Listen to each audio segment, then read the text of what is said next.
ఇండియాలో సినిమా పిచ్చోళ్ళు ఎక్కువగా ఉన్న స్టేట్స్ ఏవి అని ర్యాంకింగ్ పెడితే ఫస్ట్ అండ్ సెకండ్ ర్యాంక్ మన 2 తెలుగు రాష్ట్రాలకే వస్తుందండి. అంత ప్రేమ మనోళ్ళకి సినిమాలంటే. మన వాళ్ళు సినిమాలు బాగా చూడడమే కాదండి, వాళ్ళలో కొంతమందికి అసలు ఈ సీన్ ఎలా షూట్ చేశారు, అసలు షాట్స్ అంటే ఏంటి, కెమెరా యాంగిల్స్ అంటే ఏంటి, కెమెరా మూవ్‌మెంట్ అంటే ఏంటి, అసలు ఈ సీన్‌లో ఎన్ని కట్స్ ఉన్నాయి, ఇలాంటివి డీటెయిల్డ్‌గా తెలుసుకోవాలని ఉంటుందండి. అలాంటి వాళ్ళ కోసం ఈరోజు నేను 'కల్కి' మూవీ నుంచి ఓపెనింగ్ సీన్ తీసుకొని ఎక్స్‌ప్లెయిన్ చేస్తున్నాను. మీ అందరికి ఇప్పుడు నేను ఆ సీన్ వీడియో ప్లే చేస్తాను. అది చూస్తూ డిస్కస్ చేద్దాం. చూడండి, ఇది ఫస్ట్ షాట్. ఈ షాట్‌లో ఏం జరుగుతుంది? అశ్వత్థామ ఆ గడ్డి పరకని తీసుకుంటున్నాడు. ఫ్రేమ్‌లోకి అశ్వత్థామ హ్యాండే వచ్చింది. మనకి షాట్ ఏం చేంజ్ అవ్వలేదు. ఇప్పుడు చూడండి, సెకండ్ షాట్ ఇది. షాట్ చేంజ్ అయింది. ఈ షాట్‌లో అశ్వత్థామ ఆ గడ్డి పరకని బాణంగా మార్చడానికి మంత్రిస్తున్నాడు. ఇప్పుడు చూడండి, థర్డ్ షాట్ ఇది. ఆ మంత్రిస్తున్న దానికి క్లోజప్ షాట్ వేశారు. నెక్స్ట్ రాబోయే 3 షాట్స్ చాలా ఫాస్ట్‌గా మారిపోతాయి. కీన్‌గా అబ్జర్వ్ చేయండి. చూడండి, ఇది ఫోర్త్ షాట్, ఇది ఫిఫ్త్ షాట్, ఇది సిక్స్త్ షాట్. అరే, ఇప్పుడే కదా వీడియో చూసాం. 6 షాట్స్ ఉన్నాయి కదా. ఇక్కడేంటి 4 షాట్స్ ప్లస్ 2 షాట్స్ ఎక్స్టెన్షన్ అని రాశాడు. అంటే ఏంటి అని అనుకుంటున్నారా? ఏం లేదండి. ఇప్పుడు మనకి కట్స్ 6 పడ్డాయండి. అంత మాత్రాన షాట్ 6 అని అర్థం కాదు. షూటింగ్‌లో డైరెక్టర్ నాగశ్విన్ గారు ఈ సీన్ కోసం చాలా షాట్స్ తీసుండొచ్చు. కానీ వాటిలోంచి ఎడిటర్ ఒక 4 సెలెక్ట్ చేసుకున్నారు. ఆ 4ని 6 కట్స్ చేయడంతో మనకవి 6 షాట్స్‌గా కనిపిస్తున్నాయి అంతే. ఇక్కడ చూడండి, ఆ shot 1, shot 2, shot 3, shot 4 fresh shots మనకి. ఆ షాట్ 5 అండ్ షాట్ 6 ఏంటంటే ఎక్స్టెన్షన్ షాట్స్. అంటే షూటింగ్ చేసేటప్పుడు ఆ షాట్ 2 అండ్ షాట్ 5 ఒకటే షాట్‌గా ఉన్నాయి. షాట్ 4 అండ్ షాట్ 6 ఒకటే షాట్‌గా ఉన్నాయి. కానీ ఎడిట్ టేబుల్ మీదకి వచ్చిన తర్వాత మన ఎడిటర్ ఏం చేశాడంటే షాట్ ఎక్స్‌గా ఉన్నదాన్ని 2 షాట్స్‌గా చేసుకున్నాడు. అదే షాట్ 2 అండ్ షాట్ 5 అయ్యాయి. అండ్ షాట్ వైగా ఉన్నదాన్ని 2 షాట్స్‌గా చేసుకున్నాడు. అదే షాట్ 4 అండ్ షాట్ 6గా అయ్యాయి. మీకు క్లారిటీగా అర్థమవడం కోసం ఆ షాట్ 2 పక్కన ఆ షాట్ 5ని ప్లేస్ చేసి మధ్యలో ఉన్న షాట్ 3, షాట్ 4 రిమూవ్ చేసి ప్లే చేసి చూపిస్తున్నాను చూడండి. షాట్ 2లో చూడండి, కెమెరా ఇలా క్రేన్‌తో టిల్టప్ అయ్యి స్లైట్ రైట్ మూవ్‌మెంట్ తీసుకున్న తర్వాత ఎడిటర్ కట్ చేసి వేరే ఒక 2 షాట్స్ వేసుకున్నాడు.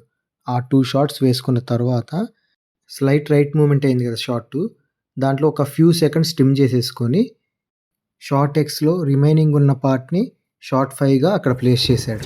సేమ్ అలాగే మాస్టర్ షాట్‌గా ఉన్న షాట్ 4ని ఇలాగ స్లైట్‌గా కెమెరా ఇలా ఫార్వర్డ్ అవుతూ వెళ్ళింది. తర్వాత కట్ చేసుకొని షాట్ 5 వేసుకొని మళ్ళీ షాట్ 6 వేసాడు. ఈ షాట్ 6లో కెమెరా ఇట్లా స్లైట్‌గా రైట్ మూవ్‌మెంట్ ఇచ్చుకుంది ఆ మాస్టర్ షాట్‌లోనే. ఇప్పుడు నేను అది కూడా వీడియో ప్లే చేస్తాను. షాట్ 4, షాట్ 6 వరుసగా ప్లే చేస్తాను చూడండి. షాట్ 5 రిమూవ్ చేసేసి చూడండి, ఈ మాస్టర్ బ్యాక్ షాట్‌లో బాణం వదలబోతున్నాడని చూపించిన తర్వాత ఫిఫ్త్ షాట్‌గా ఆ ఫ్రంట్ యాక్సిస్ షాట్ ఒకటి వేసుకున్నారు ఎడిటరు. ఆ తర్వాత మళ్ళీ బ్యాక్ షాట్‌కి వచ్చి ఇలా హ్యాండ్స్ ఫ్రీ అయ్యింది చూసారా? ఇలా పక్క పక్కన ప్లేస్ చేసినప్పుడు మీకు ఇప్పుడు ఆ fourth and sixth shot continuation అని మీకు అర్థమై ఉంటుంది. స్టిల్ ఏమైనా డౌట్ ఉంటే ఒక్కసారి మీరు వెనక్కెళ్ళి మళ్ళీ ప్లే చేసి చూడండి, మీకే అర్థమవుతుంది. మనం ఇప్పుడు ఈచ్ అండ్ ఎవ్రీ షాట్‌ని, ఆ షాట్ ఏంటి, ఆ షాట్ యొక్క కెమెరా యాంగిల్ ఏంటి, ఆ కెమెరా మూవ్‌మెంట్ ఏంటి, ఇవన్నీ డీటెయిల్డ్‌గా డిస్కస్ చేసుకుందాం. ఈ షాట్ 1 ఏంటి? అశ్వత్థామ గ్రౌండ్ మీద ఉన్న గడ్డి పరకని బాణంగా మార్చడానికి తీసుకుంటున్నాడు. ఈ షాట్ మనకి ఫుల్ షాట్ అవుతుంది. ఎందుకు ఫుల్ షాట్ అవుతుంది? అసలు ఫుల్ షాట్ అంటే ఏంటి అంటే, ఒక సబ్జెక్ట్ మనకి ఫ్రేమ్‌లో ఫుల్‌గా కనిపిస్తూ ఉంటే దాన్ని ఫుల్ షాట్ అంటారు. ఇక్కడ మనకి సబ్జెక్ట్ ఏంటి? గడ్డి పరక.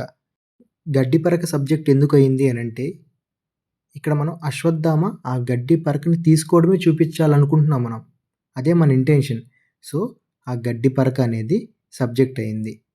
ఆ గడ్డి పరక మనకి ఫుల్‌గా కనిపిస్తుంది కాబట్టి ఫుల్ షాట్ అయింది. అండ్ ఇది గ్రౌండ్ లెవెల్ యాంగిల్. ఎందుకు? కెమెరా గ్రౌండ్ మీద పెట్టి ఉంది. సో, ఇది గ్రౌండ్ లెవెల్ యాంగిల్. ఈ కెమెరా యొక్క మూవ్‌మెంట్ ఏంటి అంటే, ఇది స్లైట్‌గా లెఫ్ట్ ప్యాన్ అవుతా ఉంది కెమెరా. అబ్జర్వ్ చేశారంటే ఇది మూవ్‌మెంట్. సో, ఈ షాట్ 1 యొక్క డిస్క్రిప్షన్ ఏంటంటే, షాట్ ఏమో ఫుల్ షాట్ ఇది. యాంగిల్ ఏమో గ్రౌండ్ లెవెల్ యాంగిల్. మూవ్‌మెంట్ ఏమో లెఫ్ట్ ప్యానింగ్. ఈ షాట్ 2 మూవ్‌మెంట్ నుంచి ఇలాగ స్టిల్‌కి వచ్చిన తర్వాత చూసుకుంటే ఇది మీడియం షాట్. ఎందుకు? అశ్వత్థామ హెడ్ నుంచి వేస్ట్ దాకా కనిపిస్తుంది మనకి. సో, ఇది మీడియం షాట్. దీంట్లో కెమెరా యాంగిల్ ఏంటి? ఇలా అశ్వత్థామతో పాటు కెమెరా ఇలా టిల్టప్ అయింది కదా! టిల్టప్ అయిన తర్వాత ఇలా ఆయన షోల్డర్ లెవెల్‌కొచ్చి ఆగింది. సో, ఇది షోల్డర్ లెవెల్ యాంగిల్. నెక్స్ట్ ఈ కెమెరా యొక్క మూవ్‌మెంట్ ఏంటి? ఆల్రెడీ చెప్పుకున్నట్టు టిల్టప్ అవుతూ వచ్చింది కదా క్రేన్‌తో. ఇలా క్రేన్‌తో టిల్టప్ అవుతూ వచ్చి ఇలాగ స్లైట్‌గా రైట్ మూవ్‌మెంట్ ఇచ్చుకుంది. దీంట్లో 2 మూవ్‌మెంట్స్ ఉన్నాయి. టిల్టప్ అవుతుంది అండ్ అక్కడికొచ్చిన తర్వాత మళ్ళీ స్లైట్‌గా రైట్ మూవ్‌మెంట్ అయింది. సో, ఇది మీడియం షాట్. యాంగిల్ ఏమో షోల్డర్ లెవెల్ యాంగిల్. మూవ్‌మెంట్ ఏమో tilt up with crane and right movement. ఈ షాట్ 3 ఏంటిది? అశ్వత్థామ ప్రే చేస్తున్న దానికే ఇది క్లోజప్ షాట్. సో, ఈ షాట్ టైప్ ఏంటిది? Close up shot. ఈ షాట్ కెమెరా యాంగిల్ ఏంటిది? Eye level angle. And camera movement ఏంటిది? స్లైట్‌గా పాన్ రైట్ అవుతుంది. నేనిక్కడ ఎవ్రీ టైమ్ వీడియో ప్లే చేసి చూపించకూడదు కాబట్టి స్క్రీన్ షాట్‌తో చూపిస్తున్నాను. మీరు ఒక్కసారి ఆ వీడియో ప్లే చేసుకొని ఇది రిఫర్ చేసుకుంటూ చెక్ చేయండి. ఈ షాట్ 4 అనేది బ్యాక్ షాట్ అయినా కూడా ఇది మాస్టర్ షాట్.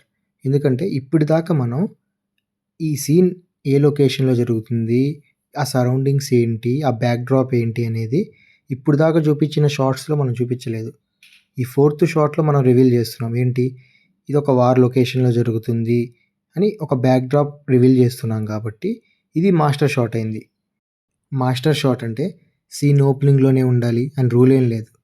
ఫిల్మ్ మేకింగ్‌లో కొన్నిసార్లు రూల్స్ బ్రేక్ చేయొచ్చు మనం. ఆడియన్స్‌కి అది బెటర్ ఎక్స్‌పీరియన్స్ ఇస్తుంది అనిపిస్తే.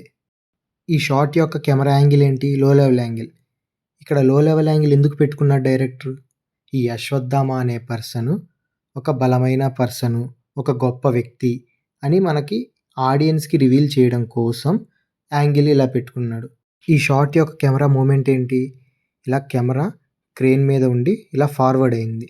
యాక్చువల్లీ సబ్జెక్ట్‌కి క్లోజ్‌గా వెళ్ళాలి అనుకున్నప్పుడు లెన్స్ యూజ్ చేసి జూమ్ ఇన్ చేయొచ్చు. ఆర్ ఎల్స్ కెమెరానే ఇలా ఫార్వర్డ్ వెళ్ళొచ్చు. సో, ఇక్కడ వీళ్ళు క్రేన్ మీద పెట్టి కెమెరాని ఫార్వర్డ్ చేశారు. ఈ షాట్ 4 ఏంటిది? Master shot. యాంగిల్ ఏమో లో లెవెల్ యాంగిల్. మూవ్‌మెంట్ ఏమో camera forward with crane.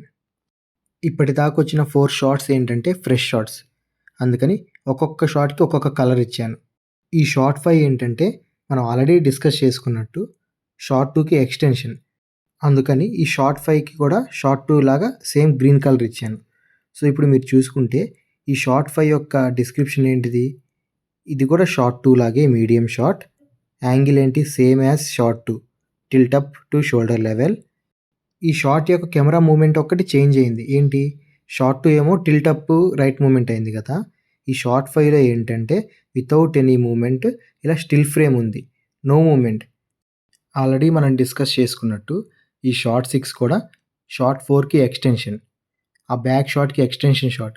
So, అందుకని ఆ షాట్ 4కి ఇచ్చుకున్న కలరే ఈ షాట్ 6కి కూడా ఇచ్చుకున్నాను. మీకు ఇంకా క్లారిటీగా అర్థమవ్వడం కోసం. ఈ షాట్ 6 యొక్క డిస్క్రిప్షన్ ఏంటి? ఇది షాట్ 4 లాగే మాస్టర్ షాట్. దీని యొక్క కెమెరా యాంగిల్ ఏంటి? సేమ్ లో లెవెల్ యాంగిల్. అండ్ దీని మూవ్‌మెంట్ ఏంటి? Crane right movement. ఇప్పటిదాకా మనం వీడియోలో డిస్కస్ చేసుకున్న ప్రతి ఒక్కటి రిటర్న్‌గా ఇప్పుడు మీ ముందు పెట్టాను. ఒక్కసారి మీరు బ్యాక్‌కి వెళ్ళి ఆ వీడియో అంతా ప్లే చేసుకొని చూసి ఇదొకసారి రిఫర్ చేయండి. మీకు ఇంకా డీటెయిల్డ్‌గా అర్థమవుతుంది. స్టిల్ మీకు ఇంకా ఏదైనా డౌట్ ఉంటే కింద కమెంట్ చేయండి. దాన్ని ఇంకెలా ఎక్స్‌ప్లెయిన్ చేయాలో నేను ఆలోచిస్తాను. అండ్ నెక్స్ట్ ఏ మూవీలోంచి ఏ సీన్ తీసుకొని ఇలాగా ఎక్స్‌ప్లెయిన్ చేయాలని మీరు అనుకుంటున్నారో కింద కమెంట్ చేయండి. ఆర్ ఎల్స్ నేనే ఏదో ఒక సీన్ తీసుకొని ఇలా ఎక్స్‌ప్లనేషన్‌తో వస్తాను. And not only short division అండి. అదర్ వీడియోస్‌లో మీకు ఒక మూవీ తీసుకొని దాన్ని డీటెయిల్డ్‌గా ఎక్స్‌ప్లెయిన్ చేయడము, ఇలా అన్ని రకాల వీడియోస్ వస్తాయండి. Along with that political news and క్రికెట్‌కి సంబంధించిన వీడియోస్ కూడా వస్తాయండి. చూస్తూ ఉండండి.